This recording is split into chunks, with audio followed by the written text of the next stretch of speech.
Hello everybody, this is Simon with the final episode of Let's Play Mega Man Secundum.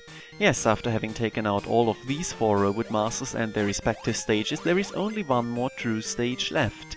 And the entire point of this plot here, Mega Man from the future, aka Quint, with his jackhammer cum pogo stick, or the other way around, Sakugarne, which is, as you can maybe tell, hilariously ineffective in doing anything whatsoever.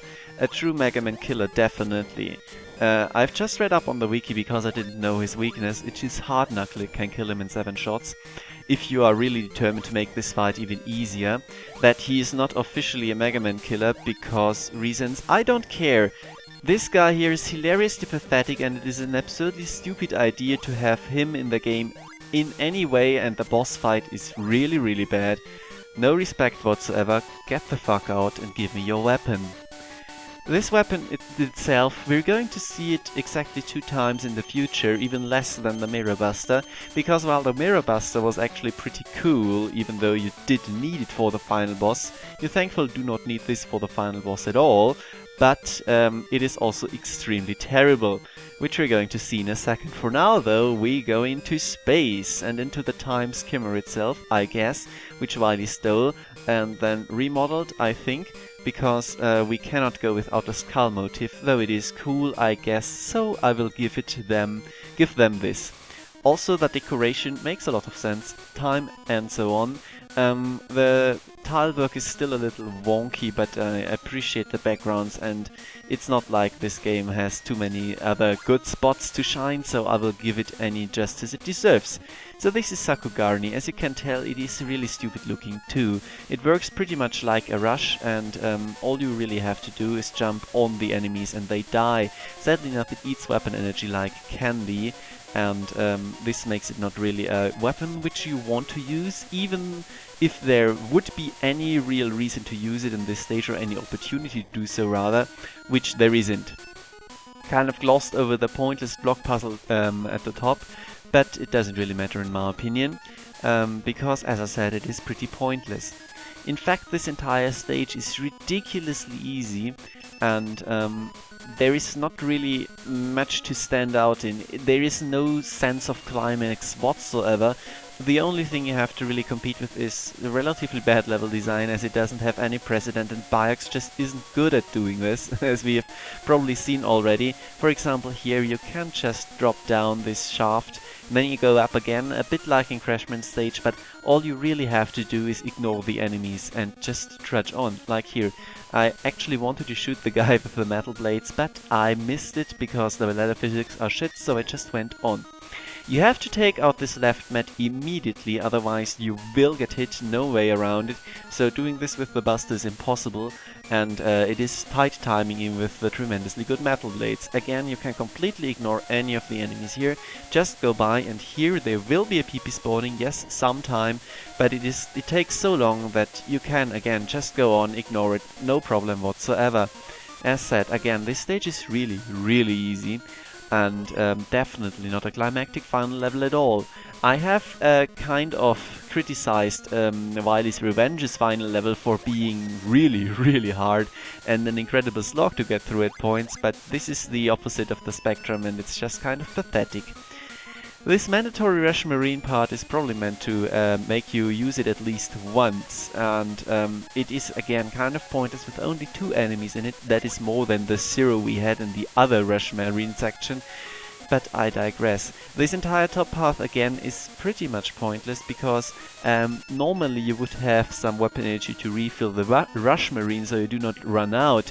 In that case, however, you can only go back and then use Rush Marine again, so it kind of defeats the purpose unless you really are hurting for weapon energy, which I am not, but I decided to showcase it because otherwise I wouldn't have any challenge at all in the stage.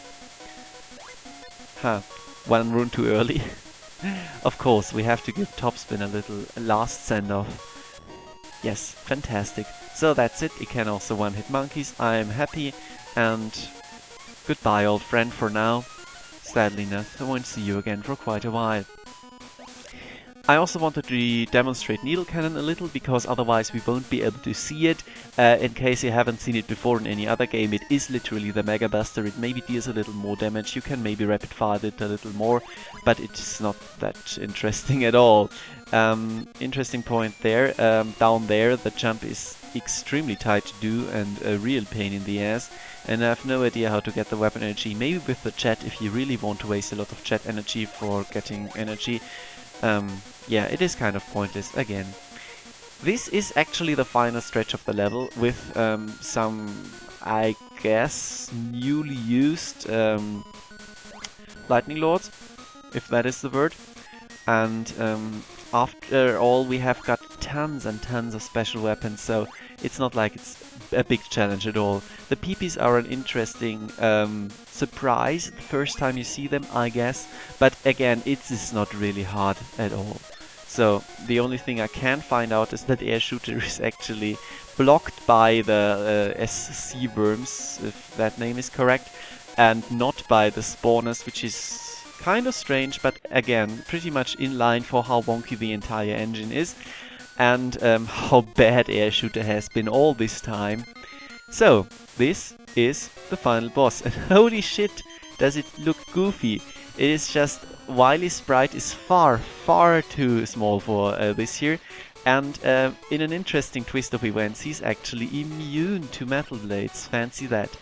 I am going to demonstrate Sakugani just once, just to show off how you should never ever fucking use Sakugani against this boss. Holy shit. The hitbox for hitting him is hilariously tight for how many hoops you literally have to jump through to get onto him. And even then, he will hit you all the time when you're on top of him. So even though you can take him out relatively quickly, he will destroy you. Unless you seriously plan on using every single of your E-tanks, then you should not do this. So, on the fight itself, the pattern is extremely basic. You need to slide away at the start because his jump is actually relatively hard to avoid. And then he will send out a bomb, send out a toenail, and explode after only half a health bar, more or less, has been taken down. It is again extremely wonky, and I have no idea why they just didn't give him an entire health bar to work with and double the damage you deal to him. But minor complaints, I guess it's still really strange. This bomb here will explode after it has passed Mega, and these discs are probably the only thing besides Wily himself which actually deals damage in this fight, so make sure to avoid them if you can. Demonstrated here, not cool if you get hit. Another demonstration soon.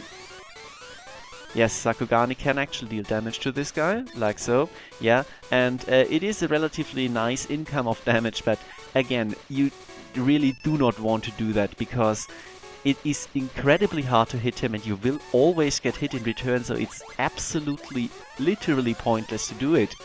Doing it with the Buster is absolutely fine, because you really do not deal that little damage. And what the fuck are those things? I have no idea, and I will ignore them from now on. But again, as said, it is not that hard of a boss at all, especially considering that the final phase is actually the easiest.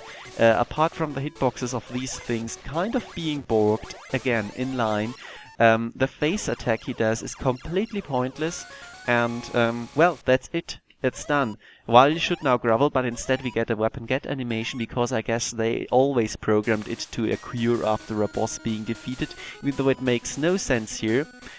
On the other hand, maybe we did get from him a weapon, this missile here, and we can now use it to shoot the fleeing Wily and murder him. So much for any laws of robotics which Mega Man spouts about in Mega Man 7, but I guess this entire game was a time paradox and didn't really happen, as it makes no sense whatsoever. Goodbye Wily, Crying Skull. This was Secundum. So what do I have to say about the game? Not many positive things, I'm afraid. Inafune reportedly praised the predecessor's developers for understanding what Mega Man was all about. I don't feel that Bayaks, who developed Secundum, really did. Because it's more than just jumping and shooting. When the gameplay is as basic as in this series, everything outstanding about a part in it needs to come from its unique aspects, be it a new mechanic like the slide, or something a little more subtle, like special weapon selection, boss fights, or last but very much not least, level design. In fact, I have always felt that in the classic series, level design is pretty much everything. This mostly boils down to having a good selection of enemies that aren't just one-trick ponies, or have an interesting trick, being placed on terrain which makes them more and more of a challenge.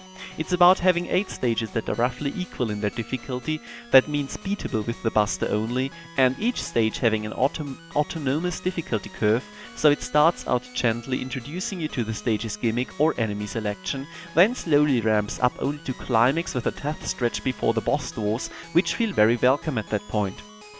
Secundum gets practically every point on this shortlist wrong multiple times.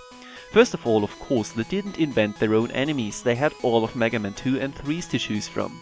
Still, Minakuchi obviously felt that their selection was too limited for what they wanted to do and came up with new critters for Wily's revenge. Then they placed the new ones together with old enemies from both of their game resources, creating really clever juxtapositions which demanded new approaches to deal with. Secundum majorly dropped the ball on that one and has enemy placement and selection along the vein of many other terrible mediocre Mega Man games.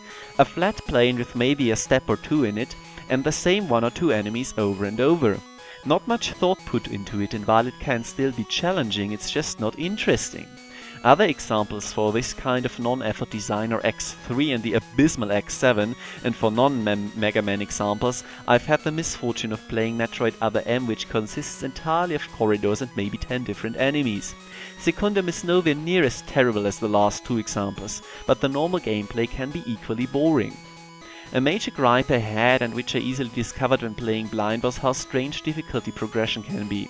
Secundum is never hard, but it sometimes progresses in the span of a single stage from moderately challenging to comically easy, which is something that should never happen. An already pretty boring stage becoming even less fun to play as it drags on is not cool at all. Another big factor in Mega Man games are fun and action-packed boss fights.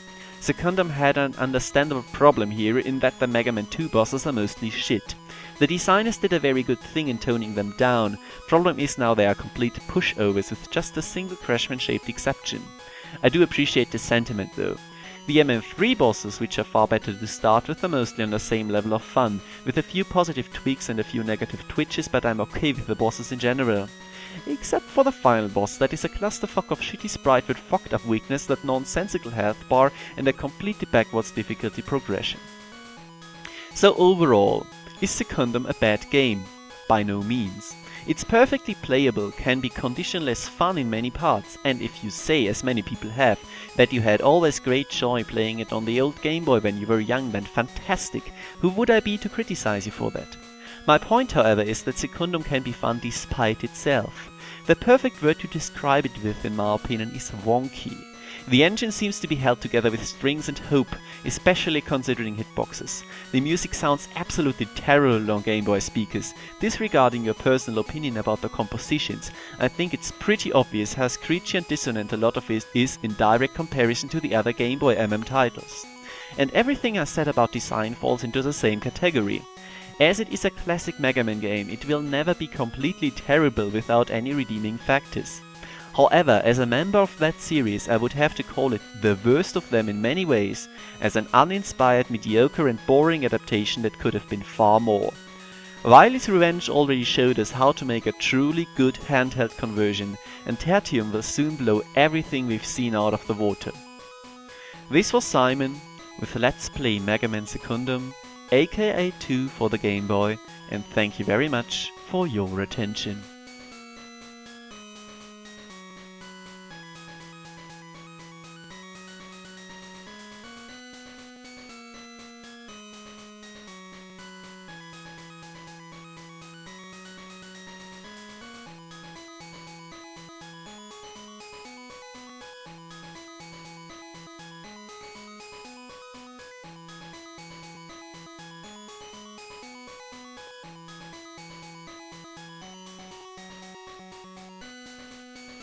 Holy shit, did that one take long to come up. Have you seriously watched that far? God damn it, turn off the video now.